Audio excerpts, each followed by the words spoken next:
Persistent prayer is not about chasing the answer. It's about chasing God Himself. And when if we keep praying, we keep on asking, we keep on chasing, you will discover that the greatest answer to our prayer is not what God can give, but we will discover the closeness we gain with Him. It's creating intimacy with God and deepen our relationship with God. It's all about the heart that saying, Lord, hindi ako lalayo sa presensya mo. Lord, patuloy ako lalapit sa iyo. Lord, patuloy ako magtitiwala sa iyo. Because at the end, the greatest answer to our prayer is getting God Himself. It's getting His presence.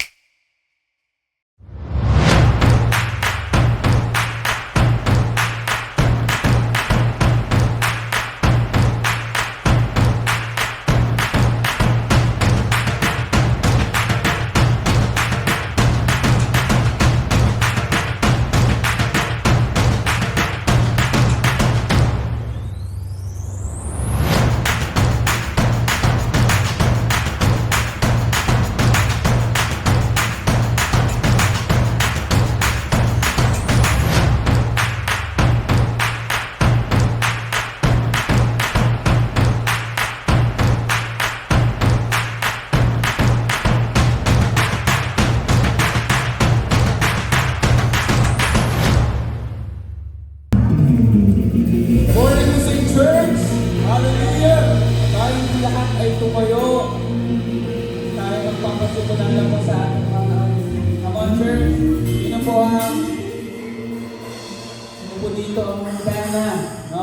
Na ipagdiwang natin ang kabutihan ng Diyos. Amen? Sino po? Sige po, i-gaskin mo yung kamay nyo. Sino po yung mandana again? Amen? No? Pwede mo bang sabihin, purihin ng Diyos. Mas malakas pa po, purihin natin ang Panginoon. Amen. Sabi po sa kanyang salita, sa lahat ng pagkakataon, si Yahweh ay aking pupurihin. Pagpupuri ko sa kanya, hindi ko papatigilin. Aking pupurihin kanyang mga gawa, kayong naabi, makinig, matuwa, ang kadakilaan niya ay ihayag, at ang ngalan niya ay purihin ng lahat. Amen. Palakpakan po natin ang Panginoon. Come on, church, worship Him. Give all the praises. Come on. Clap your hands to the Lord.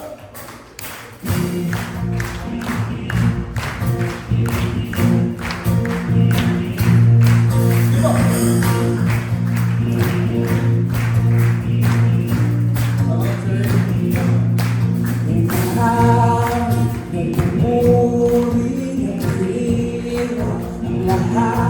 Papuri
goodness. Come on.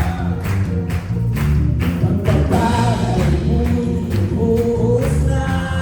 Yahweh, Yahweh, sa ngalan niya'y nagkagalingan.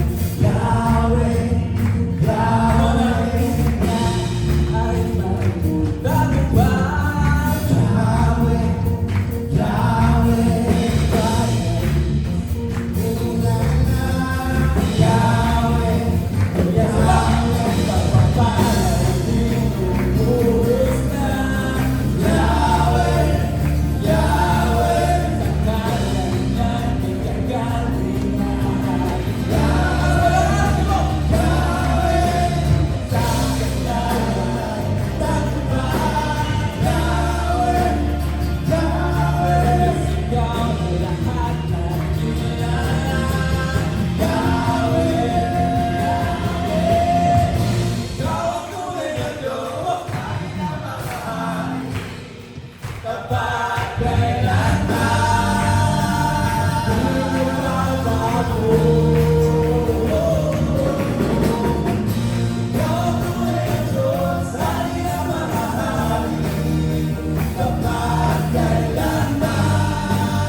Hallelujah! Now let's begin to praise the Lord. Don't stop praising Him on.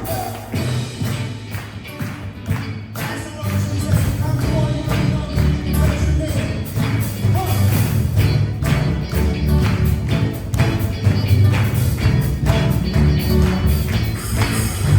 Oh, you are God, and we lift you up. Keep singing, we keep praising, keep won't stop. Giving all we got, 'cause you're worthy of all glory and honor. There is no other, you are forever. You're all, there's nobody like you, no one beside you.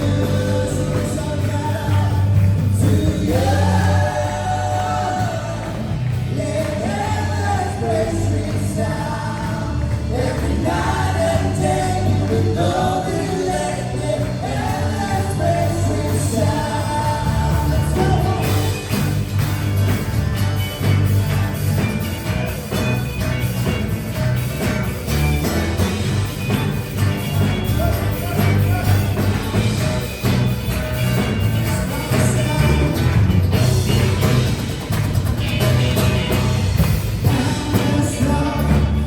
Like before the sun,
the presence of the Lord in this place this morning? Amen. Hallelujah. Thank you, Lord. We appreciate you, Lord. Lahat po ng aming inaawit, Panginoon, sinasambahin mula sa aming mga puso, Diyos. Masalamat sa inyo, pagkilala sa inyong kalakihan. Sabi po na Isaiah chapter 66, verse 1 to 3. This is what the Lord says. Heaven is my throne and the earth is my footstool. Wow. Sabi nga natin, wow. Every time na nalabas natin, na-amaze po tayo sa Panginoon. Napakalaking Diyos. Tuloy po natin. Could you build me a temple as good as that? Could you build me such a resting place? My hands have laid both heaven and earth.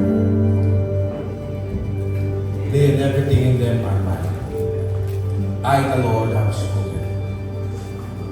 I will bless those who have humble and contrite hearts, whose tremble at my name.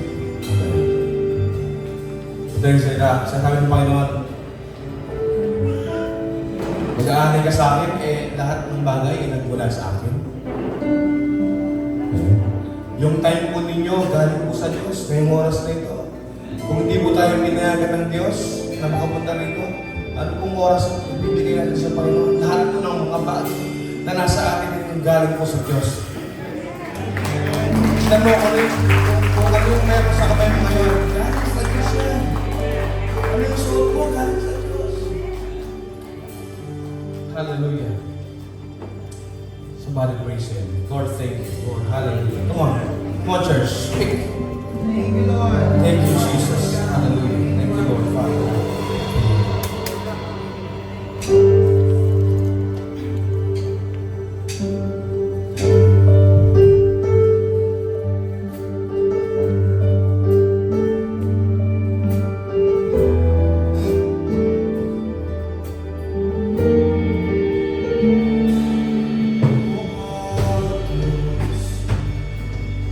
Sa iyong lahat ng pagsamba,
Salamat po aming Ama. Lord, you are holy, O God. And we are nothing, Lord, but we are in awe of your presence, O Lord. Thank you, Lord, for giving us, Lord, this time to praise you, to sing praises to you, O Lord. Lord, you deserve all of this, O Lord. Salamat po, aming Ama, sa kabutihan mo, sa presensya mo ngayong umaga, Panginoon. Indeed, Lord, grasya mo lamang, O Diyos, kami nakatayo dito, nagpupuri sa iyo. Mabuti ka, aming Ama. Karapat-dapat sa lahat ng aming pagsamba. Lord, tulungan mo kami, Panginoon, na patuloy kang sambahin, Panginoon. Hindi lamang sa araw na ito, kundi sa araw-araw ng aming buhay, Panginoon. Ano pat ibigay namin ang buong buhay namin sa iyo, O Diyos. Pagkat kulang ito, Panginoon, upang pasalamatan ka, dakilahin ka sa aming mga buhay, Lord. Patawad po, O Diyos, sa paulit-ulit naming pagkakasala, pagsalangsang sa iyong salita. Lord, linisin mo kami muli, Panginoon, sa araw na ito.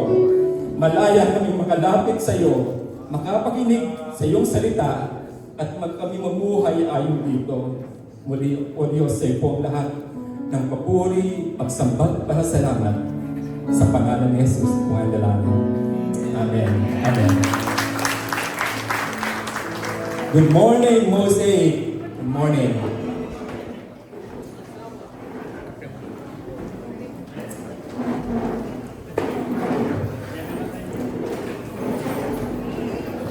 Meron po ba tayong first timers this morning? Meron ba?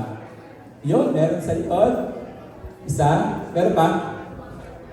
Sige. Brad, tayo ka nga para makita lang ng mga church. Yan, meron po tayong isang first timer. Welcome to Mosaic. And we pray, no, that we will see you every Sundays, no, beginning today. Salamat. Pwede naman po. And I also want to welcome, no? Meron po tayong mga guests from Without Borders this morning, na ating mga kapatid sa Panginoon, Sis Ma'am Edwina, Sister Vanji, and pamangkin nandiyan din, no? Welcome. Thank you for coming. So, we have a few announcement po. So, muli, sabihin po natin, soaking. Okay, so yung mga kung sakaling meron pang hindi nakakaalam yan, especially our first timer, it is our Thursday gathering, no? Dito po sa ating church, where we, parang ganito po, parang mini Sunday celebration. We praise God and we talk about His Word, and of course, just share, no? Meron po tayong mixing sharing where we can learn God's Word more, no? Dito po tayo natututo at nakakapag-share. So, I invite everyone, no? Yung mga hindi pa po nakapag-try, please join us and just taste and see God's goodness during our soaking gathering. Amen po? Amen. Second po, patuloy po yung ating campaign for our sacrificial giving. This is for our church lot and building project, no? So, again, I encourage everyone, kayo po na meron ng kasunduan, no, sa Panginoon, how much to give and when to give it. If I may suggest, no, give it po as soon as possible because we don't know what will happen tomorrow, no? Amen po ba? Yung mga nagpa-planong, bibigay ko yan next month. Paano po kung wala na tayong next month? Tinawag na pala tayo ni Lord. No? So I encourage everyone, no, do not delay. Para po yung ating magpapapala, hindi rin po i-delay ng Panginoon. Amen po. So the sooner, the better for everyone. No? Including, of course, ang goal po dito is to glorify God in everything we do, especially in our giving. Amen po. Okay, amen. So sabihin po natin, May 10. May 10, sino nakakalam nung anong meron sa special day? Yun, alam, no? Mga Pilipino mahilig sa Mother's Day, no? Dapat lang naman. So we'll be celebrating our Mother's Day. We'll have a Mother's Day celebration on May 10, no? So, I encourage everyone, yung mga nandito na, don't miss the day, mga mother. And kung meron po kayong mother na hindi po nakaka-attend sa ating church, this is a good time to invite them. No? Sama po ninyo. It is a special day for mothers. No? Yung mga, alam po ninyo, sino yung mga mother pa dito na buhay pa?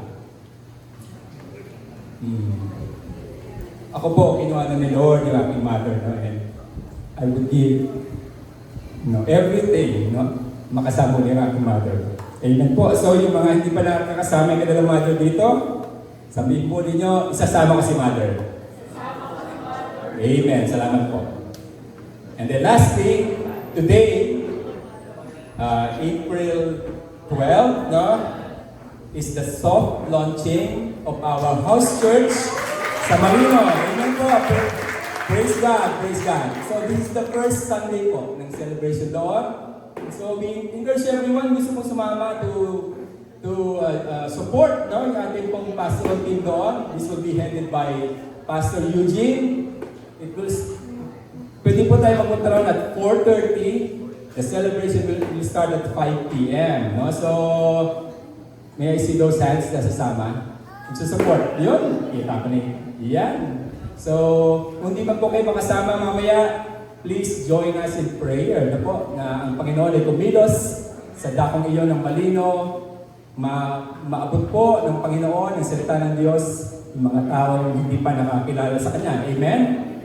And so we offer a short prayer po para sa house church natin this afternoon sa Malino. Lord, we come to you in prayer, Lord, asking for your guidance, for your leading, Lord, sa itatayo, ibubukas na house church sa Malino, Panginoon. Lord, this is your church, Lord.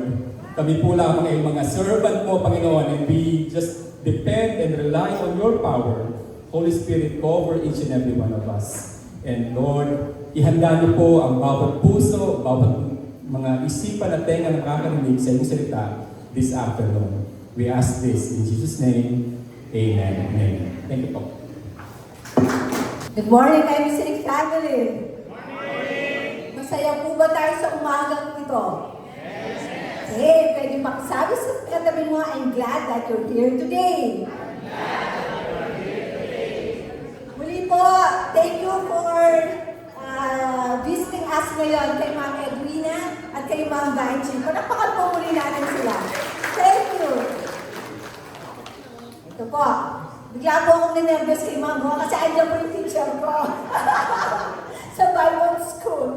Okay, so as always po, uumpisahan ko ng tanong. Ganyan po ako nag-uumpisa. Okay.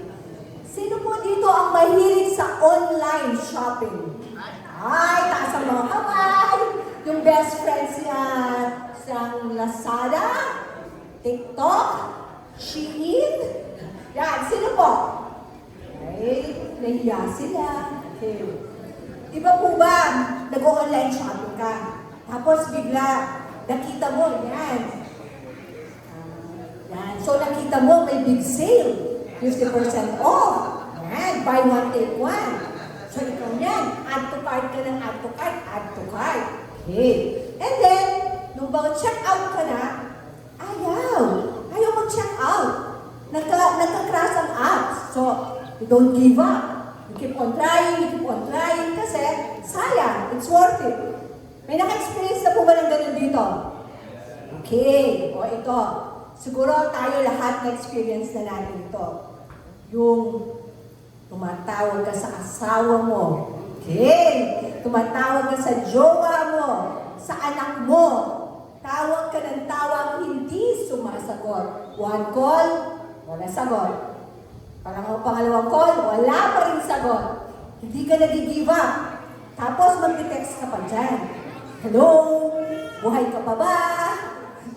Answer the phone. It's very important. May na-experience na po ng gano'n? Ako po, habang wala dito ang best friend ko, ibibenta ko. Si Wilma po. Yan. Si Wilma po, pag tinatawagan ko yan after 10 years, bago sasagot yan. Yung na-attack ka na, wala pa rin, hindi pa rin siya sumasagot. Yan po. So ito po. Ang tanong ko po ngayon, why do we keep on trying? Why we are persistent? Bakit hindi tayo nag-give up? Bakit po kaya? Why? Why? Because we want an answer, we want a response, because we knew what we had to say was important and really mattered. Amen po? Amen. Sana po ganyan tayo sa pananalangin.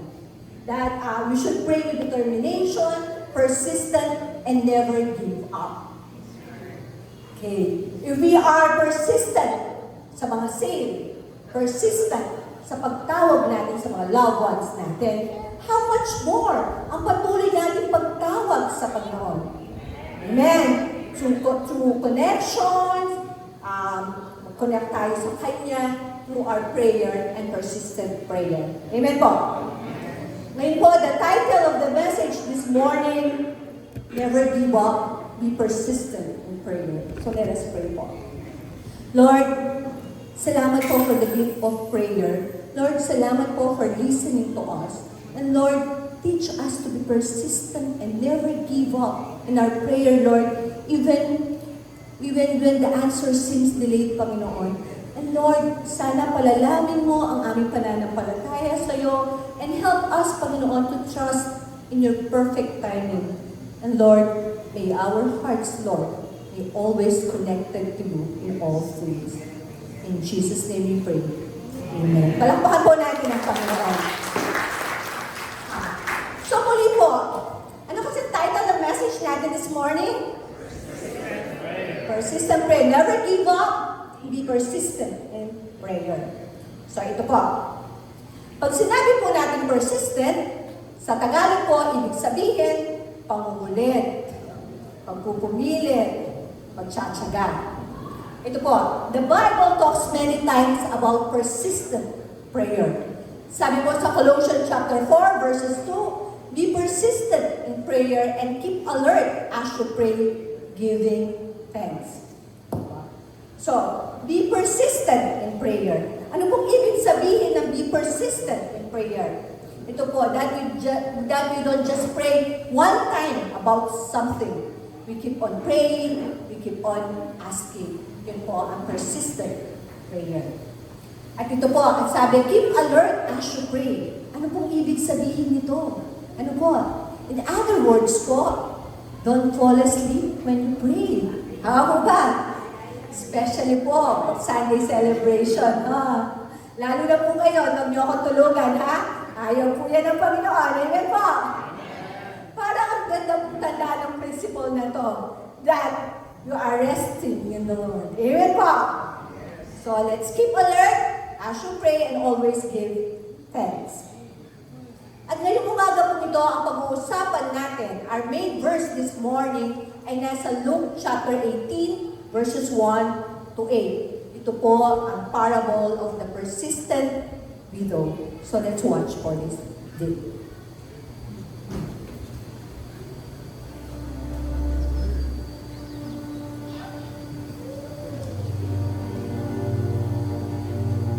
Then Jesus told his disciples a parable to show them that they should always pray and not give up. He said, in a certain town, there was a judge who neither feared God nor cared what people thought. And there was a widow in that town who kept coming to him with the plea, grant me justice against my adversary. For some time he refused, but finally he said to himself, even though I don't fear God or care what people think, yet, because this widow keeps bothering me, I will see that she gets justice, so that she won't eventually come and attack me. And the Lord said, listen to what the unjust judge says. And will not God bring about justice for his chosen ones, who cry out to him day and night? Will he keep putting them off? I tell you, he will see that they get justice and quickly. However, when the Son of Man comes, will he find faith on the earth? Amen po. Amen. So, before po, can we flash the verses please? Thank you. So ito po, before po tayo we go down to the verse, tingnan mo muna po natin ito, yung verses 18, chapter 18 verses 1. Sabi po ng Panginoon, Jesus said, you should always pray and not give up. Dito po, Jesus is teaching us, tinuturuan tayo ng Panginoon that hindi tayo mag-give up and be persistent in prayer no matter what. Even if we feel tired, discouraged, or kaya hindi pa natin agad nakikita ang sagot. Gusto ng Panginoon na patuloy tayo manalangin, that we don't lose heart and we don't lose hope. At hindi po tayo mag-give up. Amen po? Ito po, tandaan natin, God listens to us. God cares. And God wants to answer our prayers. Pero po right now, ito po ang tanong. If God wants to answer our prayers, so then, why God just answer our prayer the first time we asked? So why Jesus wants to say our request over and over again? Why do we need to pray more than one time? Why do we need to ask God multiple times? Bakit po kaya? Bakit po kaya? Gusto ba ng Panginoon na makaawa tayo sa Kanya? That we beg Him, crying out to Him? Yung gusto ba ng Panginoon na madalas, istorbuhin natin siya, guluhin natin siya? Until finally, sasabihin ng Panginoon, okay, para manahimik ka na lang, ibibigay ko na ang gusto mo. Is that what kind of God we serve? Absolutely hindi po. Hindi po yun ang rason. God wants us to ask many times. It's not for His benefit, pero po, sa atin po. Because it's for our own benefits po. Amen po? Amen. So ito po, balik po tayo sa ating main verse, the parable of the persistent widow. Ano po ang matututunan natin sa kwento ng Panginoon na to, sa parable of persistent widow? So tatlo po. Persistent prayer shows our desperations. Persistent prayer shows our dependence on God's will. And the last one, persistent prayer creates intimacy with God. So first po, persistent prayer shows our desperations. Sabi po sa Luke chapter 18 verses 2 to 3, He said, in a certain town there was a judge who neither feared God nor cared what people thought. And there was a widow in that town who kept coming to him with a plea, grant me justice against my adversary. So ito po, sa isang town or big city, may isang judge. And this judge, he didn't care about God or other people. At mayroon pong isang widow that kept on coming back to him. Balik-balik po ang widow na to sa judge and asking and pleading the judge to protect his rights. Sabi niya, I have my rights, I want justice, at kailangan tulungan mo ako. So ipagpatuloy po natin ang kwento. Sa Luke 18 verses 4 to 5, for some time he refused, but finally he said to himself, even though I don't fear God or care what people think, yet because this widow keeps bothering me, I will see that she gets justice so that she won't eventually come and attack me. Ito po, for a long time, yung judge po, i-ignore niya yung widow. But eventually, he had enough. Sabi niya, I'm tired of his pestering. I'm tired of her pangungulit. Pagod na ako sa kanyang pangbubulos sa akin. Parang manahimik na lang siya, hintuin niya akong storbuin, bibigay ko na kung ano ang hinihingi niya. Ito po, my dear family, ito po ang hinahanap ng Panginoon sa atin, that we will never say no for an answer. At mangungulit po tayo sa Panginoon hanggat hindi natin nakukuha ang sagot. Amen po? Amen. Ito po. Sino po yung mga parents dito na kagaya ko? Okay.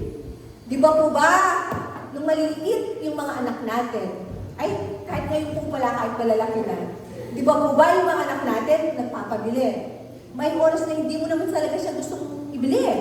Pero sa pangungulit niya, para na lang tumahimik siya, ibibigay mo gusto niya. Tama po ba?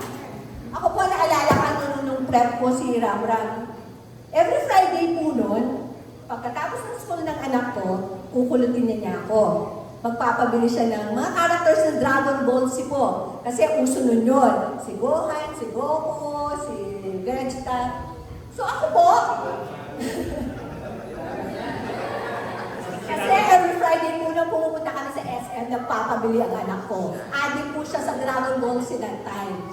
So yun po, kahit hindi ko gusto, kasi alam ko, kukulitin ako ng anak ko, so ibibigay ko na lang. Yan po ang gusto ng Panginoon sa atin. Na we don't give up at maging persistent po tayo. O ito, may example na naman po ako. Kasi po, flavor of the month natin si Chris! Ayan, Chris!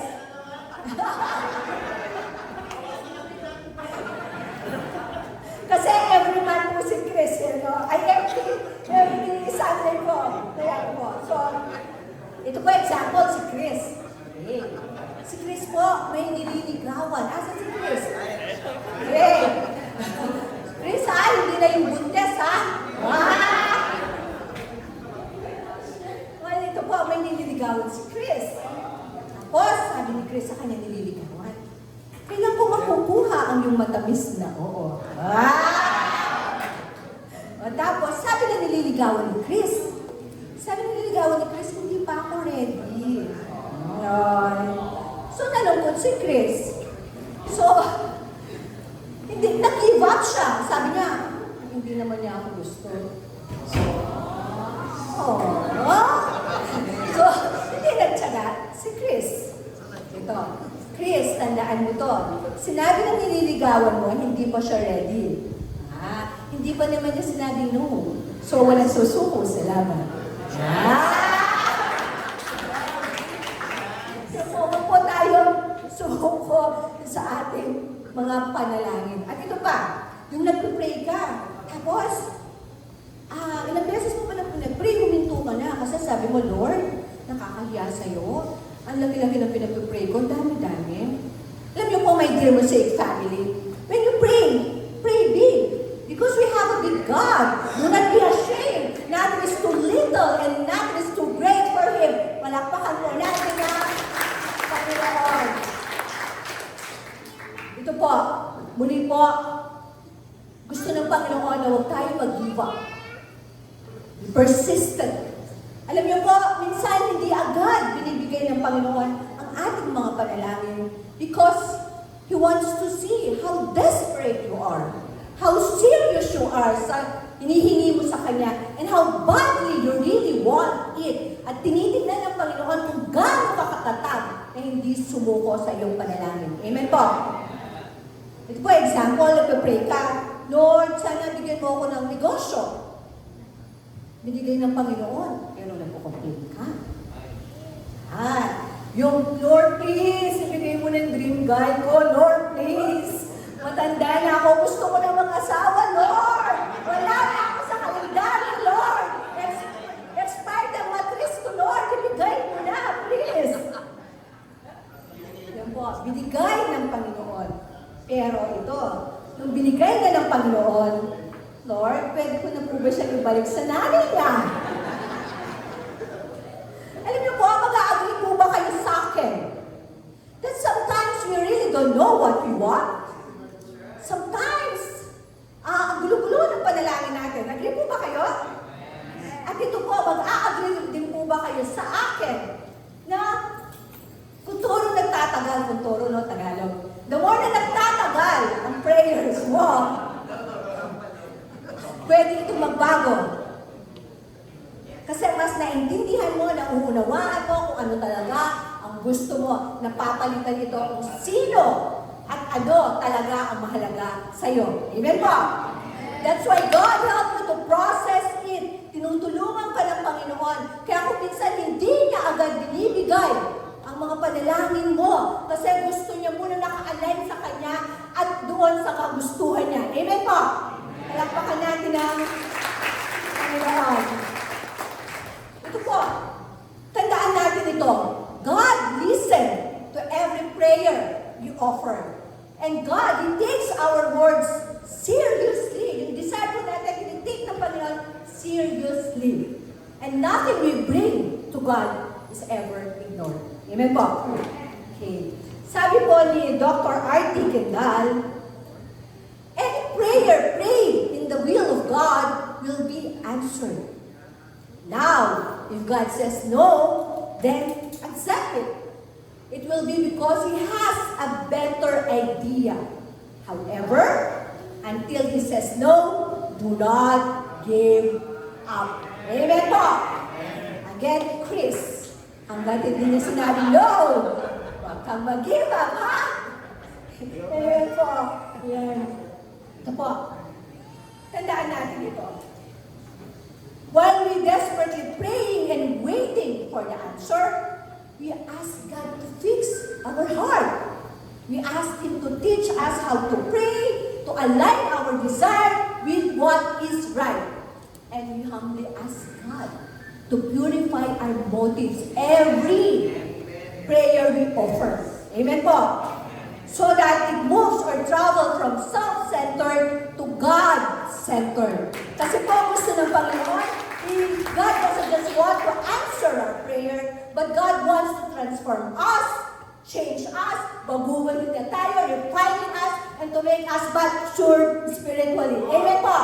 Palakpakan natin ang Panginoon. Ikaw, nag-pray ka. Sabi mo, Lord, sabi mo sa Kanya, sana kasama ko yung mga loved ones ko sa church, yung asawa ko, yung anak ko, yung mga kaibigan ko, mga relatives ko. Pero ito po ang tanong, ikaw, palitaw ka naman sa church. Minsan, andyan ka, minsan, wala ka. So, kailangan po may pagbabago sa puso natin. We need to transform so we can show the love of God to others. Amen po? You're desperately praying. Sabi ko, Lord, please, ibigyan mo na ako ng financial breakthrough. At ito po, are you trusting God sa tithes mo? At ito, nagpapray ka, Lord, please, heal mo na ako. You're praying for healing. And then, pina-follow mo instruction ng doctor mo, yung lifestyle mo. At ito, sabi mo, estudyante ka, Lord, please, pumasa po sana ako sa exam. Ang tanong, nag-aral ka ba? May binabago po ang Panginoon sa puso natin. Amen. At ito, nagpapray ka na, Lord, please, ibigay mo na ang dream guide ko. Pero ito ang tanong.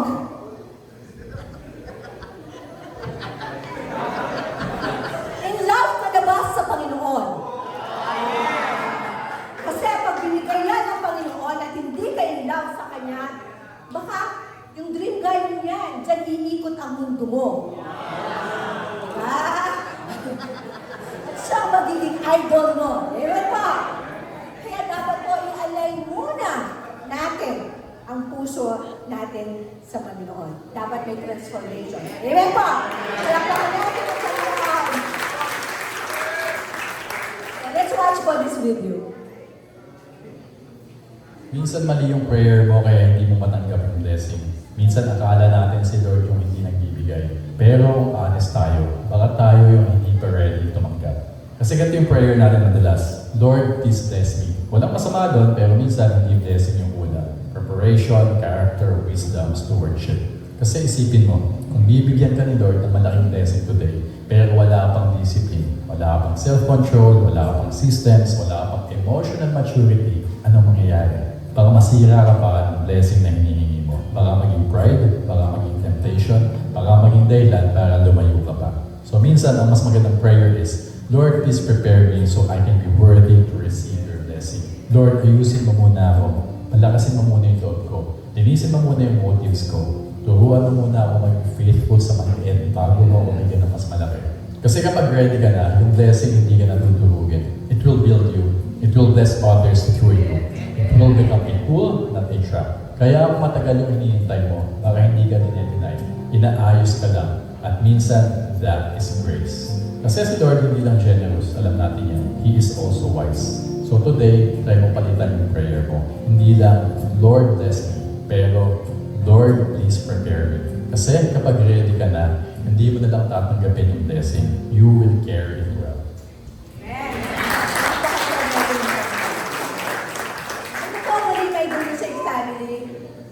as we desperately praying, God is preparing us, strengthening us, at in the waiting, tinitrain po ng Panginoon ang puso natin to endure, to keep praying through. Because sometimes the real miracle, ang totoong milagro, ang totoong sagot, is who we become while we wait. Amen po? Makamakan po natin ang Panginoon. At ito po, sino po ang may kilala kay George Mueller? Okay, class. Ito po, alam ko nabanggit na nito ni Pastor Vinta at alam ko rin po nung sa soaking nag-exhort ako na nabanggit ko na rin po si George Mueller. Si George Mueller po, isa siyang Christian evangelist and missionary po, and is best known for his deep faith to prayer and commitment to prayer. So si George Mueller po is also known in building and running orphanages po sa Bristol, England po. At he's caring for the 10,000 orphanages po. So ito po, si George Mueller po, nung hindi pa niya nakilala ang Panginoon, nung hindi pa niya na-surrender ang buhay niya sa Panginoon, sabihin na po natin si George Mueller ay isang salot ng lipunan. Isa po, he had a very, very dark past, lasinggero, magnanakaw, lahat na po ata ng vision nasa sa kanya. At nakulong po siya at the age of 16. At namatay po yung nanay niya, wala man siyang pakialam. And no one thought na magbabago po siya. And then one day po, mayroon siyang kaibigan, in-invite siya sa prayer meeting. At doon po, sa prayer meeting na yon, kinatag po siya ng Panginoon. He repented. And with the help of the prayers ng mga kaibigan niya at sa church doon, he transformed. Amen po? Kaya po tayo ngayon, huwag po tayo mag-give up. Kung may pinag-pray tayo mga loved ones natin, let's keep on praying for them. Amen po? Kasi pag nag-pray po tayo, hintayin po natin sa oras ng Panginoon, sasagutin po niya yan. Amen po? Amen. At ito po, balik ulit po tayo kay George Mueller. So si George Mueller po is a great prayer warrior and apostle of faith.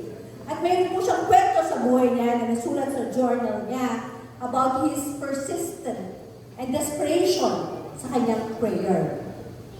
Ito po si George Mueller, may 5 po siyang kaibigan. So pinag-pray po nito ni George Mueller day and night, whatever the circumstances. Kahit man po may sakit siya, o kaya magta-travel siya by land or by sea, wala pong hinto ang pag-pray niya sa mga kaibigan niya ito. After 18 months, yung isa po sa 5, kinatagpo po ng Panginoon. And then after 5 years, yung pangalawa po sa 5, he accepted our Lord Jesus Christ as his personal Savior. And 6 years after the second, yung pangatlo po na-convert na rin. Each time po, George Mueller gave thanks and continued praying for the two. Years pass, decades pass, hindi pa rin po nako-convert ang dalawa. And after 50 years, more than 50 years, finally po, these two individuals accepted our Lord Jesus Christ as their personal Savior, but after George Mueller had passed away. Ito po, ano ang matututunan natin sa kwento, sa buhay ni George Mueller po? The story of George Mueller shows, ito po, good example ng ating main verse this morning, the parable of persistent widow, that we should always pray and never give up. And the story po, George Mueller showed us that even our prayers are delayed, but with faithful prayer, trust, and patience, eventually it will bear fruit. Amen po? Lapakan natin ang Panginoon. Sabi po ni Michael Catt, a powerful prayer is one that does not let go, it does not quit, it's powerful because it is persistent. Ang makapangyarihang panalangin ay patuloy kung ginagawa ito kahit wala kang nakikitang sagot. It becomes strong because you don't give up. Amen po? Amen. So ano po yung una? Persistent prayer shows our desperations. So yung pangalawa po, persistent prayer shows our dependency on God's will. Sabi po sa Luke chapter 6 verses 8, and the Lord said, listen to what the unjust judge says, and will that bring about justice for his chosen ones who will cry out to him day and night? While he keep putting them off, I'll tell you, he will see that they get justice and quickly. Ito po, Jesus says, this guy has no compassion at all. But eventually, give in po sa widow. If the unjust judge gave in to the widow, how much more our loving God will give in to us if we cry to Him day and night. Alam niyo po, we are the apple of God's eye. He loves us deeply. He loves us unconditionally. He is not only able to give what you're asking for, but He also desires to give you what's truly best for you. Amen po? Palapakan natin ang Panginoon. Ito po, minsan, sometimes, Jesus say, no. Kagaya po tayo mga magulang. Hindi po tayo mag-yes sa mga anak natin dahil alam natin, mapapahamak sila. Amen po? And sometimes God says yes, oo.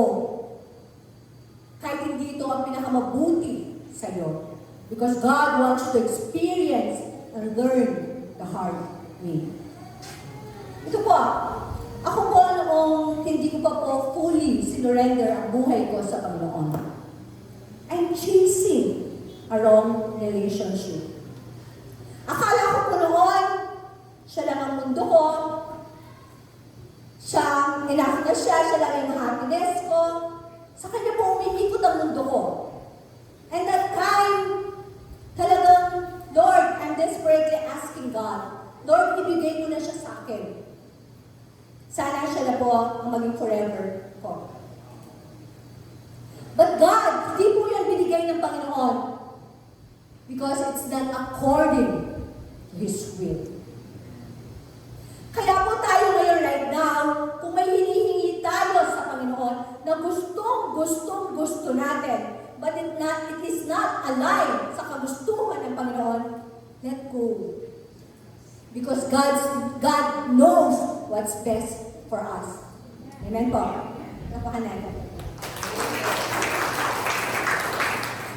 Sabi po sa 1 John chapter 5 verses 14, and this is the confidence that we have toward Him, that if we ask anything according to His will, He hears us. Yan po. Ibig pong sabihin, we can approach God with full confidence, knowing He listens when our request sasagutin po ng Panginoon if it is aligned to His will. Amen po? Kaya ito po, kung nag-pray po tayo according to God's will, palagay niyo po ba? Matitiis tayo ng Panginoon? Hindi po tayo matitiis ng Panginoon. Amen po? Amen. Ito yung nag-pray ka, Lord, please, sana masama ko na yung mga loved ones ko sa church, Lord. Sana lahat kami makakilala na sa iyo. At Lord, hindi lang yung makakilala sa iyo, magsaserve sa iyo. And Lord, bigyan mo ako ng wisdom, bigyan mo ako ng katatagan, katapangan to share your words, O Lord God. Lord, fix my heart. Align my heart sa iyong kagustuhan. Lord, sana God, teach me how to forgive. Lord, sana maging man of and woman of faith ako. Lord, help me to be kind, to be generous, to be sensitive to the needs of others. And Lord, sana po muli ibigay mo ng dream guide ko na kasama ko magsuserve sa iyo. Amen po. Palagay niyo po ba kung yan ang pinag-pray niyo? Matitiis ka ng Panginoon. hindi ka po matitiis ng Panginoon. Kung ang panalangin mo po, it's aligned according to His will, makakasugurado ka. Your prayer will be answered. Amen po? Lapakan natin po ang panalangin. Ito po, tandaan natin, God wants to answer all our prayers all the time. Pero ito po ang tanong, how dependent are you on Him? How much do you want your prayers to be aligned to God's will? At ito po, paano mo malalaman if it's God's will? It's aligned with God's Word. Amen po? Amen. Ito po, kaya po ngayon, may Dear Mosaic family, muli po, magbabad po tayo. Napaka-importante po na mag-soak tayo sa salita ng Panginoon. Amen? Again po, ini-invite po kayo na sana po makapag-attend tayo sa ating midweek celebrations. Sa Big Small Group natin at sa ating soaking night. Para po magbabad tayo sa presensya ng Panginoon. At lumalim tayo sa salita ng Panginoon. And sana po ngayon, my Dear Mosaic family, maging intentional na po tayo sa prayer life natin. Amen po? Na lumalim tayo sa salita at sa prayer natin. Na maging intentional tayo pagkagising pa lang natin. Hindi yung cellphone ang kukunin natin. Kundi makipag-usap, makikonekta, makicommunicate muna po tayo sa Panginoon. Amen po? Amen. Tahimik, no? Nawala po ako. Yan. Sabi po ni William Barty, there is one perfect prayer after we make our prayers to God. We must add, as Jesus Himself added, not my will, but thine be done. Ito po, sinasabi dito, that true prayer includes surrender.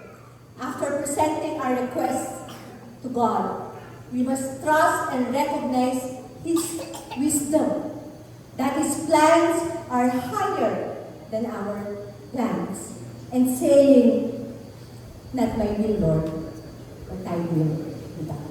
Amen po? Amen. So ano po kasi muli number 1, persistent prayer shows our desperation. Persistent prayer shows our dependency on God's will. So yung last po, persistent prayer creates intimacy with God. Ito po, mag-a-agree po ba kayo sa akin that intimacy with God is formed not with one prayer, but in persistent connection. Amen po? Sino po dito ang may iniirog? Ay, sino po dito ang may mga iniirog dyan, mga jowa dyan? Wala? Di ba po ba, when you really, truly love someone, you don't talk to them once a month, tama po ba? You talk to them daily. Agree po ba kayo doon? You don't communicate with them once a month. You communicate with them daily. Chine-check mo yan, magko-call ka, magme-message ka. Because you truly value the relationship. Amen po? Tandaan po natin ito. Real intimacy with God begin when we say, Lord, I'm not leaving your presence. I will keep coming back to you. Consistent prayer and persistent connections. Amen po? Sabi po sa Matthew chapter 6 verses 33, seek first the kingdom of God. Ito po, when we pray, let's not focus on the answer, let's not focus on the blessing, let's focus on God, let's seek Him, let's seek God, and let's seek Him first. Amen po? Ito po, tandaan natin sa about persistent prayer. Persistent prayer is not about chasing the answer. It's about chasing God Himself. And when we keep praying, we keep on asking, we keep on chasing, you will discover that the greatest answer to our prayer is not what God can give, but we will discover the closeness we gain with Him. It's creating intimacy with God and deepen our relationship with God. It's all about the heart that's saying, Lord, hindi ako lalayo sa presensya mo. Lord, patuloy akong lalapit sa iyo. Lord, patuloy ako magtitiwala sa iyo. Because at the end, the greatest answer to our prayer is getting God Himself. It's getting His presence. Amen po? Palakpakan natin ang Panginoon. Sabi po ni John Mark Comer, sometimes prayers are not answered because God Himself is the greatest, is the greater answer. He uses our need and desperation to draw us into a deep relationship with Him. Amen. Ito po, so the real goal of prayer or persistent prayer is not, Lord, give me this. But Lord, I want you. I want you in my life. Amen po? Amen. Ito po right now, let's ask ourselves po. When we pray, do we seek God? Or do we seek the answer? Pag nananalangin po ba tayo? Nananalangin tayo kasi mahal natin ang Panginoon? O yun lang hinihingi natin sa Panginoon? Alam niyo po, God wants us to know Him more. To love Him deeper and to desire His presence, to create intimacy with Him, to deepen our relationship with Him more than His answer. Alam niyo po, God allows persistence in prayer so that when the answer finally comes, we don't walk away. We don't forget Him. Hindi po tayo lalayo sa Panginoon. But still, we will remain seeking Him, still praying, loving His presence. At lalo na po natin siya mamahalin. Amen po. Ito po, last verse na po natin ito. Malapit na po tayo matapos. Okay. Sabi po sa Luke chapter 18 verses 8, yan po yung last verse natin sa main verse natin. Ayun. Sabi po ng Panginoon, when the Son of Man comes, will He find faith on the earth? Sabi ng Panginoong Jesus, may makikita kaya akong taong sumasampalataya sa akin pag ako'y nagbalik. Jesus said this because He understands the reality. Alam ng Panginoon, we're still here on earth, facing disappointments, trials, pain. That's why God reminds us that we should always pray and never give. Ito po, when you feel weak, pray. Come to Jesus. When you feel down and depressed, pray. Seek the face of God. When you feel lonely, pray to God. When you feel tempted, pray. When you feel like a failure, pray. When you feel like betrayed and you feel na walang nagmamahal sa'yo, come to God. Pray. Alam niyo po, when we pray persistently, we show our desperations, we show our dependency on God's will, and above all, we create intimacy with God. Amen po. Palakpakan po natin ang Panginoon. Muli po, balik po tayo sa tanong ng Panginoon. Sabi ng Panginoon, may makikita pa ba akong taong nananampalataya sa akin? Ito po, let's pause for a while. At isipin po natin yun. Think about it.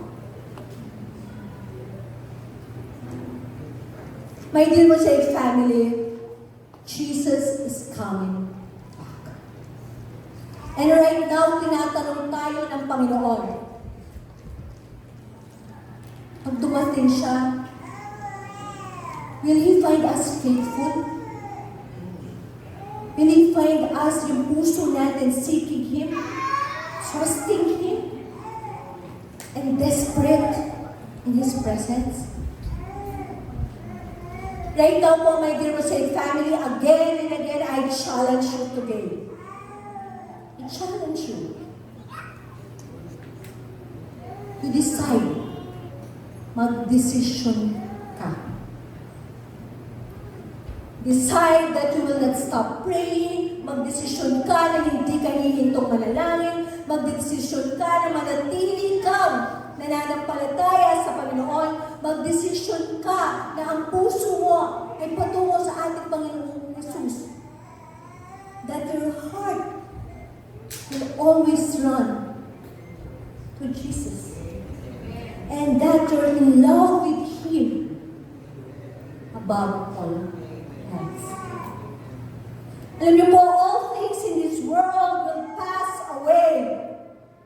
But the heart that aligned to Him, that aligned to Jesus, will last forever. Pag bumalik po ang Panginoon, that is what truly matters. Amen po. Palakpakan natin ang Panginoon. Ito po, I'm about to end.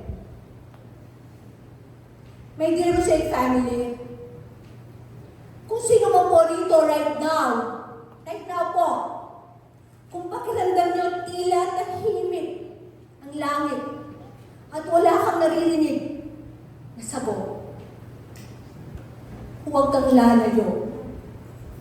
Lumapit ka sa Panginoon. Kumapit ka sa Kanyang presensya. Huwag mong hahayaang mapagod ang puso mo sa pananalangin. Stay faithful, be persistent, do not give up. Dahil sa bawat pagtawag mo, dahil sa mga panalangin mong ulit-ulit na sinasabi sa Panginoon, naririnig ka ng Panginoon. Andiyan ang Panginoon. May ginagawa siya sa iyo. May ginagawa siya sa sitwasyon mo. At sa tamang oras, sa tamang panahon, lahat ng pagtsatsaga mo, magbubunga ito. Your faithful prayer, your trust, your love to God will eventually bear fruit. Again, sa tamang oras, lahat ng panalangin mo, sasagutin mo. Amen po. Can I call out the worship team? At pakinggan po natin itong last, this beautiful song po, titled po, Keep Praying.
po tayo tumayo. Hindi po, let's be persistent in our prayer. At huwag po tayo mag-iba. Amen po. Amen.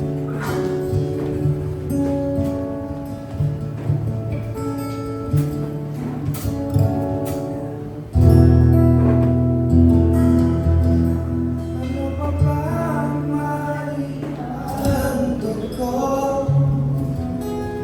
Hinahan sa buhay ko galing sa'yo.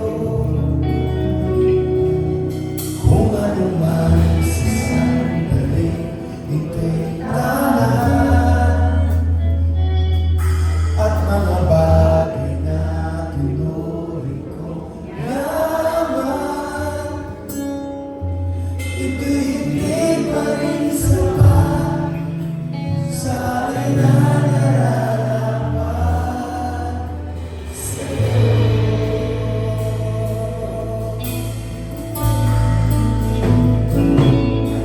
Ano pa ba ang maihandog ko? Di ba sa buhay ko galing sa'yo? Kung ano man sa sandali, ito'y tahan. At mga bagay na tinuri ko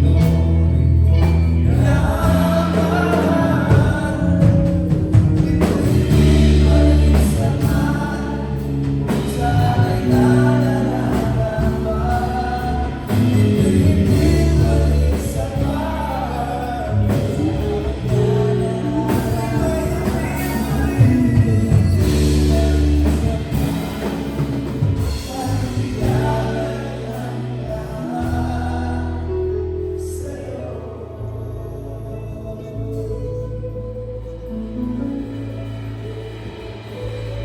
Lord, we thank you for inviting us to come to you over and over again.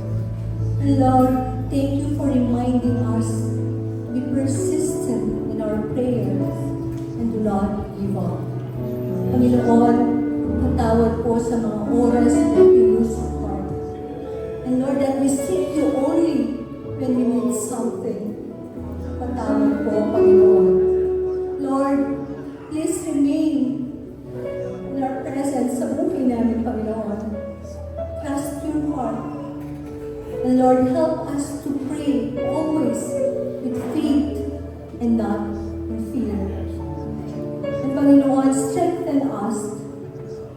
Lord, help us to trust in your perfect timing and believe that you're working even we cannot see it.